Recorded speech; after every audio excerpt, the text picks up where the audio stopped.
చంద్రుడు ఉన్నట్టుండి ఒక్కసారిగా కొద్దిగా తగ్గిపోతూ నెలవంకలాగా ఏర్పడితే, అసలే కనపడకుండా పోతే, గ్రహణం రోజున అన్నం తినకూడదని, నీరు తాగకూడదని, గర్భిణీ స్త్రీలు బయటికి రాకూడదని, దోషం వస్తుందని, ఏదో జరిగిపోతుందని భయపడుతుంటారు. 15-16 శతాబ్దాల క్రితమే భారతీయ ఖగోళ వైజ్ఞానికవేత్త ఆర్యభట్ట అనే సైంటిస్ట్ ఈ గ్రహణాలకి కారణం భూమి నీడ చంద్రుడి మీద పడడం, చంద్రుని నీడ భూమి మీద పడడమే అని తన పరిశోధన ద్వారా తెలియజేశారు. ఆకాశంలో అబ్బురపరిచే అంశాలు, వింతలు, విడ్డూరాలు అప్పుడప్పుడు కనపడుతుంటాయి. వాటిని చూసి ఆనందిస్తుంటాం. ఒక పౌర్ణమి నాటి రాత్రి చంద్రుడు ఉన్నట్టుండి ఒక్కసారిగా ఎర్రగా మారిపోతే, లేదా కొద్దిగా తగ్గిపోతూ నెలవంకలాగా ఏర్పడితే, అసలే కనపడకుండా పోతే ఆకాశంలో ఏదో అద్భుతం జరుగుతుందని అనుకుంటాం. ఒక పగటిపూట సూర్యుడు అకస్మాత్తుగా కనపడకుండా మాయమై నక్షత్రాలు కనపడుతుంటే, మనమే కాదు పక్షులు కూడా గందరగోళానికి గురై కంగారు పడుతూ తమ గూటిదారి పడతాయి. ఇలా ఎప్పుడైనా జరిగితే సాధారణంగా అదో మిస్టరీ అనుకుంటాం. కారణాలు తెలియక ఆ రోజుల్లో, పురాతన కాలంలో చైనా వాళ్ళు సూర్యచంద్రులను డ్రాగన్ మింగేశాడని నమ్మారు. కొన్ని ఆదివాసీ తెగలు పాము మింగుతుందని నమ్ముతారు. ఏదో దుష్టశక్తి దాడి చేసిందని భయపడతారు. ఆ దుష్టశక్తిని తరమడానికి, సూర్యుడికి తిరిగి శక్తి ఇవ్వడానికి బాణాలకి గుడ్డలు కట్టి వాటికి మంటలు పెట్టి ఆకాశంలోకి విసురుతారు. ఇక మన దగ్గర దేనినైనా రాక్షసులకు ముడిపట్టడం అలవాటు కాబట్టి రాహుకేతు రాక్షసులు సూర్యుణ్ణి, చంద్రుణ్ణి మింగారని నమ్ముతుంటారు. కానీ ఇవన్నీ ఊహలు మాత్రమే. నిజానికి చంద్రగ్రహణం, సూర్యగ్రహణం ప్రకృతిలో కనిపించే, ఆకాశంలో కనిపించే అద్భుత ఖగోళ దృశ్యాలు. చంద్రగ్రహణం పౌర్ణమి రోజు మాత్రమే వస్తుంది, సూర్యగ్రహణం అమావాస్య రోజు మాత్రమే వస్తుంది అని మనకు తెలిసిందే. సూర్యగ్రహణాలు వివిధ రకాలుగా ఉంటాయి. ఒకటి సంపూర్ణ సూర్యగ్రహణం, అంటే సూర్యుడు పూర్తిగా కనపడకుండా పోవడం. దీన్నే టోటల్ సోలార్ ఎక్లిప్స్ అంటారు. ఒక్కొక్కసారి సూర్యుని కరోనా ఒకవైపు నుండి కొంత భాగం కనపడుతూ ఈ సంపూర్ణ సూర్యగ్రహణం సమయంలో డైమండ్ రింగ్ లాగా ఉంటుంది. దీన్నే డైమండ్ రింగ్ ఎఫెక్ట్ అంటారు. ఈ డైమండ్ రింగ్ ఎంతో సౌందర్యవంతంగా, అందంగా ఉంటుంది. అది నిజంగా చూసి తీరాల్సిందే. అందుకే సోలార్ ఫిల్టర్లను వాడి ఇలాంటి అద్భుతాలను వీక్షించాలి. రెండవది పాక్షిక సూర్యగ్రహణం, అంటే సూర్యుడు కొంత భాగం కనపడకుండా కొంత భాగం కనపడుతూ ఉంటాడు. ఒక్కోసారి సూర్యుడు కూడా నెలవంకలాగా కనపడుతుంటాడు. దీన్నే పార్షల్ సోలార్ ఎక్లిప్స్ అంటారు. మూడవది వలయాకార సూర్యగ్రహణం లేదా కంకణాకార సూర్యగ్రహణం అంటారు. అంటే మధ్యలో గుండ్రటి వలయంలో పూర్తి చీకటిగా ఉండి ఆ వృత్తం చుట్టూ సూర్యుని అంచు వలయంలా కనిపిస్తుంది. దీన్ని యాన్యులర్ సోలార్ ఎక్లిప్స్ అంటారు. ఇక నాలుగవది హైబ్రిడ్ సూర్యగ్రహణం, అంటే కొన్ని ప్రాంతాల్లో సంపూర్ణంగా, మరికొన్ని ప్రాంతాల్లో వలయాకారంగా కానీ పాక్షికంగా కానీ కనపడుతుంది. ఇక చంద్రగ్రహణం గురించి, సంపూర్ణ చంద్రగ్రహణం, పాక్షిక చంద్రగ్రహణం ఉంటాయి. చంద్రుడు భూమి యొక్క అంబ్రా అంటే దట్టమైన నీడలోకి పూర్తిగా ప్రవేశించినప్పుడు టోటల్ లూనార్ ఎక్లిప్స్ ఏర్పడుతుంది. ఈ సమయంలో సూర్యుని కాంతి భూమి వాతావరణం ద్వారా చంద్రుడిపై పడుతుంది. ఎరుపు రంగు తరంగధైర్యాలు అంటే రెడ్ కలర్ వేవ్ లెంత్స్ వంగి పడతాయి. చంద్రుడిని మసగగా అప్పుడప్పుడు ఎర్రగా బ్లడ్ మూన్ లాగా కనిపించేలా చేస్తుంది. అంబ్రాలోకి, దట్టమైన నీడలోకి పాక్షికంగా మాత్రమే ప్రవేశించినప్పుడు పాక్షిక చంద్రగ్రహణం ఏర్పడుతుంది. భూమి యొక్క దట్టమైన నీడ చంద్రుని యొక్క కొంత భాగాన్ని మాత్రమే కనుక కప్పి ఉంచితే చంద్రుడిలో కొంత భాగం మాత్రమే చీకటిగా కనిపిస్తుంది. చంద్రుడు భూమి యొక్క పెనంబ్ర అంటే మసక నీడలోకి మాత్రమే ప్రవేశించినప్పుడు ప్రత్యయ చంద్రగ్రహణం ఏర్పడుతుంది. ఇది చాలా సూక్ష్మంగా ఉంటుంది. అంటే ఆ నీడ పడ్డట్టుగా కూడా మనకు అంతగా కనపడదు. అంటే ఒక జలతారు మేలి ముసుగు చంద్రుడికి కప్పినట్టుగా ఉంటుంది. అసలు ఈ సూర్యగ్రహణాలు చంద్రగ్రహణాలు ఎలా ఏర్పడతాయి? అంతకుముందు అనుకున్నట్టు రాహుకేతులు మింగడం, డ్రాగన్ మింగడం, లేదా పాములు మింగడం, లేదా దుష్టశక్తుల వలన ఈ గ్రహణాలు ఏర్పడతాయా? ఈ ప్రశ్నకి తరతరాలుగా సమాధానాలు వెతుక్కునే ప్రయత్నం మానవులు చేశారు. 15-16 శతాబ్దాల క్రితమే భారతీయ ఖగోళ వైజ్ఞానికవేత్త ఆర్యభట్ట అనే సైంటిస్ట్ ఈ గ్రహణాలకి కారణం భూమి నీడ చంద్రుడి మీద పడ్డం అని తన పరిశోధన ద్వారా తెలియజేశారు. సూర్యుడి చుట్టూ భూమి, భూమి చుట్టూ చంద్రుడు తమ తమ కక్షల్లో తిరుగుతుంటారు. అలా తిరుగుతున్నప్పుడు అప్పుడప్పుడు ఈ మూడు ఒకే సరళ రేఖలోకి, స్ట్రెయిట్ లైన్లోకి వస్తాయి.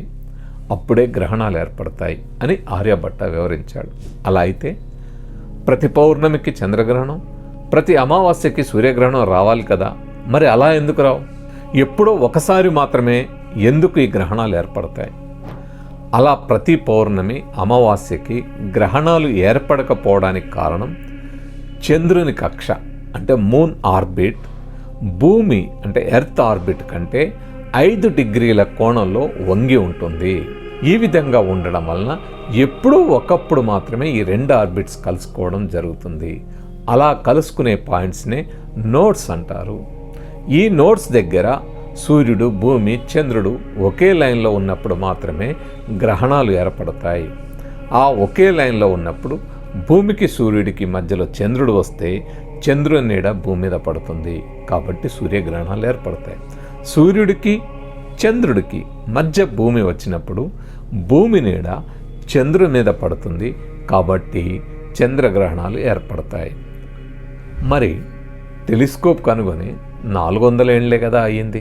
ఎప్పుడో 1600 ఏళ్ల క్రితమే ఆర్యభట్ట గ్రహణాలకు కారణాలు చెప్పాడు. చంద్రుడి నీడ భూమి మీద పడ్డం, భూమి నీడ చంద్రుడి మీద అని చెప్పారు కదా.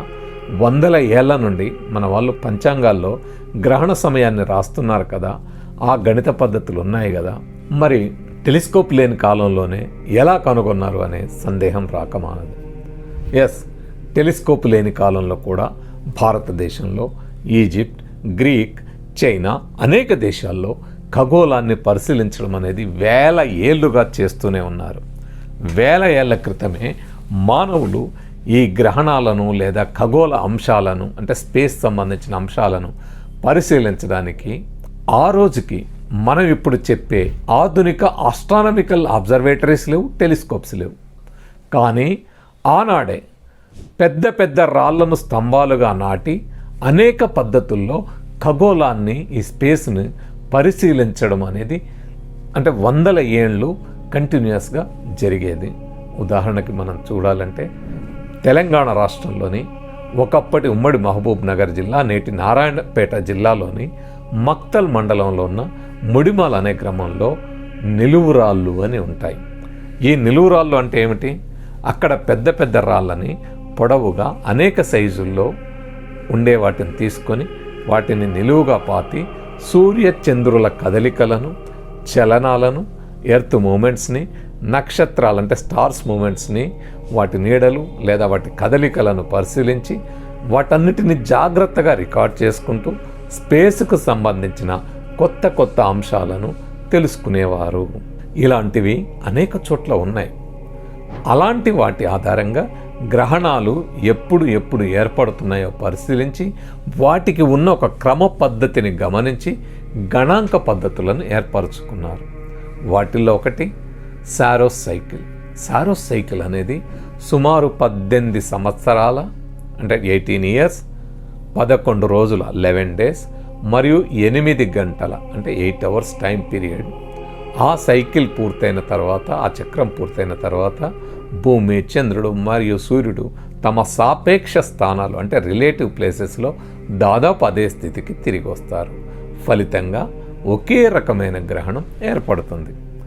దాదాపు 18 సంవత్సరాల 11 రోజుల 8 గంటల పీరియడ్ ఎప్పుడైతే వస్తుందో అప్పుడు మళ్ళీ అదే జరుగుతుంది. ఇది తిరిగి తిరిగి రిపీట్ అవుతుంది కాబట్టి దీన్ని సారోస్ సైకిల్ అన్నారు. సో అది సంపూర్ణ గ్రహణమా, పాక్షిక గ్రహణమా, కంకణాకార గ్రహణమా, హైబ్రిడ్ గ్రహణమా, ఎప్పుడు వస్తుంది, ఎక్కడ వస్తుంది అనేవి తెలుసుకోవడానికి ఈ లెక్కల్ని కట్టుకుంటూ వెలిస్తే తెలుస్తుంది. ఇక ఇందులోకి డీటెయిల్డ్గా వెళ్తే చంద్రుని కదలికల్ని పరిశీలించడానికి సైనోడిక్ మాసమని, అనిమాలిస్టిక్ మాసమని, డ్రాపోనిక్ మాసమని ఇలా రకరకాల అంశాలు ఉన్నాయి. వాటన్నిటి ఆధారంగా ఈ లెక్కల్ని చేస్తారు. అయితే నేడు సైన్స్ బాగా అభివృద్ధి చెందిన తర్వాత చాలా అక్యురేట్గా, అంటే సెకండ్లో 0.001 కూడా గమనించి చెప్పగలుగుతున్నారు. అంతేకాకుండా ఈ గ్రహణం యొక్క పాత్, అంటే ఆ దారి ఏ విధంగా ఉండబోతుంది, ఎక్లిప్స్ పాత్ అంట ఏ విధంగా ఉండబోతుంది, ఈ భూమి మీద పాక్షిక గ్రహణం ఎక్కడ జరుగుతుంది, సంపూర్ణ గ్రహణం ఎక్కడ జరుగుతుంది అనే ఎక్కడెక్కడ కనపడుతుంది, ఎలాంటిగా కనపడే అవకాశాలు ఉన్నాయని చెప్పడమే కాకుండా సిమ్యులేషన్స్ చేసి కూడా ఇంకో 200-300 సంవత్సరాల తర్వాత కూడా ఏ విధంగా రాబోతాయో చెప్పగలిగే విజ్ఞానం నేడు మానవుల సొంతమైంది. 5వ శతాబ్దంలోనే ఆర్యభట్ట గ్రహణాలకు కారణాన్ని నిరూపించి చెప్పినా నేటికి గ్రహణాల సందర్భంగా అనేక నమ్మకాలు, అపోహలు ఉన్నాయి. ఇంతకుముందే అనుకున్నట్టు కొన్ని ఆదివాసీ తెగలు, ఆఫ్రికా తెగలు దుష్టశక్తి సూర్యచంద్రులు మింగుతుందని నమ్మి భయాందోళనకు గురై అగ్ని బాణాలను సూర్యుడి వైపు వేస్తూ పూజలు చేయడం, ఆ తర్వాత గ్రహణం విడిచి సూర్యుడు రాగానే తాము ఆ అగ్నిమంటల్ని బాణాలు వేయడం వల్లనే ఆ దుష్టశక్తి వదిలిందని నమ్ముతూ ఉంటారు. దక్షిణ అమెరికాలో కూడా కొన్ని తెగలు పాము మింగుతుందని బాధపడుతూ పూజలు చేస్తుంటారు. యూరప్లో ఈ గ్రహణాలు, యుద్ధాలు లేదా ఏవో పెద్ద వ్యాధులకు సంబంధించిన సంకేతాలు, అంటే అవేవో రాబోతున్నాయి అనే సంకేతాలు అని నమ్ముతారు. ఇక మన దేశంలో అయితే రాహుకేతు అనే రాక్షసులు సూర్యచంద్రులను మింగడం వలన గ్రహణాలు ఏర్పడతాయని నమ్ముతారు. దీనికి సంబంధించి విష్ణు పురాణంలో కథ ఉంటుంది. పాల సముద్రంలో అమృతం ఉందని దాన్ని చిలకాలని సురులు దేవతలు ఒక పెద్ద పర్వతం తీసుకొచ్చి ఆ సముద్రంలో దాన్ని పెట్టి దాన్ని తిప్పడానికి పెద్ద పామును తీసుకొచ్చి దానికి చుడతారు. దాన్ని చిలకడానికి దేవతల బలం ఒకటే సరిపోదు. అందుకే రాక్షసుల సహకారం తీసుకోవాలనుకుంటారు. అంటే మనం సల్ల చిలికేటప్పుడు ఆ కవ్వం పెట్టి చిలికినట్టు దానికి వాళ్ళ బలం సరిపోదు కాబట్టి రాక్షసుల సహకారం తీసుకోవాలనుకుంటారు. రాక్షసులను ఒప్పించి తీసుకొస్తారు. అంటే దొరికే అమృతం సగం తీసుకుందామని రాక్షసులను తలవైపు, దేవతలు తోకవైపు పట్టుకొని ఆ పర్వతాన్ని చిలికి అమృతాన్ని తీస్తారు. ఆ అమృతం రాక్షసులు తాగితే వాళ్లకు మరణం ఉండదు కాబట్టి విష్ణువు మాయోపాయం చేత మోహిని రూపంలో రాక్షసులను మోసం చేస్తూ దేవతలకు మాత్రమే అమృతం పంచుతుంటాడు. రాహుకేతు అనే రాక్షసులు దీన్ని గమనించి మారువేషాలతో దేవతల వరుసలో కూర్చొని వారితో పాటు అమృతం సేవిస్తారు. ఈ విషయాన్ని గమనించిన సూర్యుడు, చంద్రుడు విష్ణుకి చెప్పుతారు. వెంటనే విష్ణు తన విష్ణు చక్రంతో వారి తలలు నరికివేస్తాడు. సూర్యుడు, చంద్రుడి మీద కోపంతో ఉన్న రాహుకేతు తలలు అప్పుడప్పుడు సూర్యుడు, చంద్రులను మింగుతుంటాయని విష్ణు పురాణం ప్రకారం నేటికి చాలామంది నమ్ముతుంటారు. అందువల్ల రాహుగ్రస్త, కేతుగ్రస్త గ్రహణాలు ఏర్పడతాయని, అవి కీడు అని, గ్రహణం రోజున అన్నం తినకూడదని, నీరు తాగకూడదని, గర్భిణీ స్త్రీలు బయటికి రాకూడదని, గ్రహణం విడిచిన వెంటనే స్నానం చేసి అందులో దర్బలు వేసుకుని తినకపోతే దోషం వస్తుందని, ఏదో జరిగిపోతుందని భయపడుతుంటారు. సైన్స్ బాగా డెవలప్ అయిన ఈ రోజుల్లో రేడియేషన్, అల్ట్రావైలెట్ కిరణాలు అని తెలుసుకున్న తర్వాత గ్రహణాల సమయంలో రేడియేషన్ వస్తుంది, అల్ట్రావైలెట్ కిరణాలు వస్తాయి, అవి ప్రమాదం అని సూడో సైన్స్ కూడా ప్రమోట్ చేస్తుంటారు. నిజంగా ఏం జరుగుతుంది? ఆర్యభట్ట చెప్పినట్టు కేవలం గ్రహణాలు అంటే నీడలాట మాత్రమే. మనం ఎండకు వెళ్తే గొడుగు పెట్టుకుంటాం, ఆ గొడుగు నీడ మన మీద పడుతుంది, దాన్ని గొడుగు గ్రహణం అనవచ్చేమో. సూర్యగ్రహణంలో చంద్రుడి నీడ భూమి మీద పడుతుంది, చంద్రగ్రహణంలో భూమి నీడ చంద్రుడి మీద పడుతుంది. ఇందులో ఏ విధమైన ప్రత్యేకమైన రేడియేషన్ కానీ, యూవి కిరణాలు, అల్ట్రావైలెట్ రేస్ కానీ విడుదల కావు. వాస్తవంగా సూర్యుడి నుంచి అల్ట్రావైలెట్ కిరణాలు సాధారణంగా విడుదలవుతుంటాయి, అవి రెగ్యులర్గా అవుతుంటాయి. గ్రహణ సమయంలో నీడ కాబట్టి తగ్గుతాయి తప్ప పెరగవు. యూవి కిరణాల నుంచి మన భూమిని కాపాడేది భూమి చుట్టూ స్ట్రాటోస్ఫియర్లో ఉన్న ఓజోన్ పొర. కాబట్టి మనకు హాని చేసే కిరణాలు ఏవి రాకుండా అది ఆపుతుంది. గ్రహణాల సమయంలో ప్రత్యేకంగా ఏ విధమైన కిరణాలు కానీ ఇంకేవి రావు, అందువల్ల ప్రమాదం ఏమి ఉండదు. అయితే సూర్యగ్రహణాన్ని నేరుగా చూడొచ్చా? గ్రహణం సమయంలోనే కాదు, ఎప్పుడూ కూడా సూర్యుడిని నేరుగా కంటితో చూడరాదు, అది మన కంటికి ప్రమాదం. అందుకే గ్రహణ సమయంలో సూర్యుడిని చూసి అనేక అంశాలను ఎక్స్ప్లోర్ చేయాలి కాబట్టి సైన్స్ సోలార్ ఫిల్టర్స్ రూపొందించింది. సో మనం సోలార్ ఫిల్టర్స్ ద్వారా సూర్యుడిని సురక్షితంగా చూడవచ్చు. అసలు ఈ భయాలు, అపోహలు, నమ్మకాలతో మన మెదళ్లను బంధించుకొని ఇంట్లో నుంచి బయటికి రాకుండా ఉండాల్సిన అవసరం ఉందా? సూర్యగ్రహణాల వల్ల ప్రమాదాలు, నష్టాలు ఉన్నాయా? వాటి వల్ల ప్రమాదాలు, నష్టాలు కాదు, పైగా ఎన్నో లాభాలున్నాయి. మనం మూఢనమ్మకాలను వదిలి విశ్వం వైపు మేధస్సును సారించి విశ్వాంతరాలను శోధించే ప్రయత్నం చేస్తే ఎన్నెన్నో కొత్త కొత్త అంశాలు విశ్వం గురించి మనకు అవగతమై మన మేధో వికాసం జరుగుతుంది. సూర్యగ్రహణం సమయంలో మనకు జరిగిన కొన్ని మంచి అంశాలను చూద్దాం. 1968 ఆగస్టు 18న ఒక సంపూర్ణ సూర్యగ్రహణం ఏర్పడింది. అది భారతదేశంలోని ఆంధ్రప్రదేశ్లో ఉన్న గుంటూరులో చాలా స్పష్టంగా కనపడింది. అందుకని అనేక దేశాల నుండి సైంటిస్టులు గుంటూరుకు వచ్చి అక్కడ ఊరి బయట పొగాకు తోటల్లో టెలిస్కోప్, ఇతర సాధనాలు పెట్టుకొని పరిశోధనలు చేశారు. ఆ సందర్భంలో సూర్యుడిలో చూస్తున్నప్పుడు ఆ స్పెక్ట్రంలో అప్పటి వరకు చూడని ఒక కొత్త కాంతి ఆ స్పెక్ట్రంలో వారికి కనపడింది. అంతకుముందు భూమి మీద కూడా కనపడని ఒక కొత్త మూలకం అది అని గ్రహించారు. అదే హీలియం మూలకం. హీలియం ఎలిమెంట్ మన పీరియాడిక్ టేబుల్లో హైడ్రోజన్ తర్వాత ఉండే రెండో మూలకం హీలియం. ఎందుకు దానికి ఆ పేరు పెట్టారంటే హీలియాస్ అంటే సూర్యుడు. దాన్ని ఫస్ట్ టైం సూర్యుని మీద కనుగొన్నారు కాబట్టి ఆ మూలకానికి హీలియం అని పేరు పెట్టారు. ఆ విధంగా సూర్యగ్రహణం సమయంలో అప్పటి వరకు తెలియని ఒక కొత్త మూలకాన్ని, ఎలిమెంటుని సైంటిస్టులు కనుగొన్నారు. హీలియం ఆవిష్కరణ ఖగోళ విజ్ఞానంలో, ఆస్ట్రానమీ సైన్స్లో మరియు రసాయన విజ్ఞానంలో, కెమిస్ట్రీలో మైలురాయిగా నిలిచిపోయింది. అందుకే ఆగస్టు 18ని ప్రతి సంవత్సరం ప్రపంచ హీలియం దినోత్సవంగా జరుపుకుంటారు.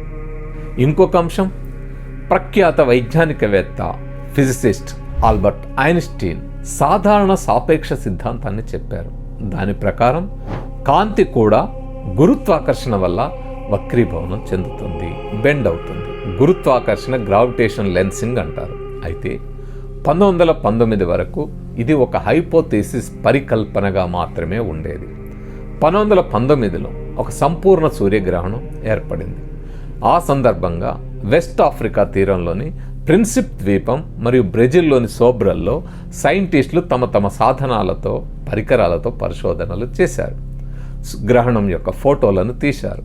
సూర్యుని స్థానానికి దగ్గరలో ఉన్న నక్షత్రాలు గ్రహణం కంటే 6 నెలల ముందు సూర్యుడు ఆ ప్రదేశంలో లేనప్పుడు తీసిన అదే నక్షత్రాల ఫోటోలతో వీటిని పోల్చారు.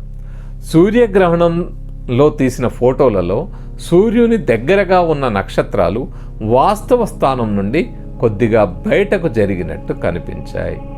ఇది సూర్యుని గురుత్వాకర్షణ క్షేత్రం అంటే గ్రావిటేషనల్ ఫీల్డ్ వలన ఆ నక్షత్రాల నుండి వచ్చే కాంతి కిరణాలు వంగి బెండ్ అయి మనకు ఆ నక్షత్రాలు కొత్త స్థానంలో ఉన్నట్టు భ్రమ కలిగించాయి.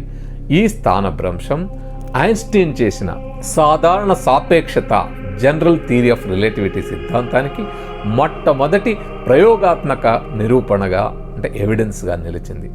కాబట్టి సూర్యగ్రహణం అనేది, చంద్రగ్రహణం అనేది ఖగోళ సైంటిస్టులకు సూర్యుని వాతావరణం, క్రోమోస్ఫియర్ మరియు కరోనా అధ్యయనం చేయడానికి మాత్రమే కాకుండా స్పేస్కు సంబంధించిన అనేక కొత్త అంశాలని కనుగొనడానికి మాత్రమే కాకుండా ఫిజిక్స్లోని ప్రాథమిక సిద్ధాంతాల్ని, ప్రైమరీ థియరీస్ని కూడా పరీక్షించడానికి ఒక ప్రయోగశాలగా, సహజ ప్రయోగశాలగా, న్యాచురల్ ల్యాబొరేటరీ లాగా కూడా పనిచేస్తుంది.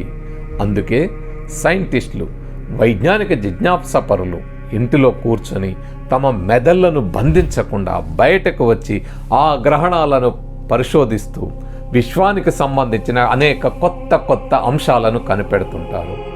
విజ్ఞాన దర్శిని లాంటి వైజ్ఞానిక సంస్థలు భారత ప్రభుత్వ సైన్స్ అండ్ టెక్నాలజీ డిపార్ట్మెంట్ సంబంధించిన శాఖలు భారతదేశంలోని యువతను, విద్యార్థులను వేల సంఖ్యలో బయటికి తీసుకొచ్చి గ్రహణాలను పరిశీలించమని, పరిశోధనలు చేయమని ప్రోత్సహిస్తూ ఉంటారు. ప్రపంచవ్యాప్తంగా కూడా అనేక సంస్థలు ఈ విధంగా ప్రోత్సహిస్తుంటాయి. గ్రహణాలకి కారణం తెలియని రోజుల్లో వివిధ ప్రాంతాల్లో, వివిధ దేశాల్లో ఏర్పడ్డ నమ్మకాలు, భయాలు, అపోహలను వదిలి ఇవి కేవలం నీడల ఆట మాత్రమే అని, ప్రమాదకరమైనవి, భయంకరమైనవి కావని, మనం విశ్వం గురించి శోధించడానికి, పరిశోధించడానికి ఉపయోగపడే అద్భుత ఖగోళ అంశాలు అని నేడు వైజ్ఞానికవేత్తలు గుర్తించారు. అందుకే భయాలను వదులుదాం, వైజ్ఞానిక ఆలోచనలు పెంపొందించుకుందాం. ఆకాశం వైపు చూసి ఆ అందాలకి, విడ్డూరాలకి, వింతలకు ఆశ్చర్యపడదాం, ఆనందిద్దాం, మన మేధో వికాసం పెంపొందించుకుందాం.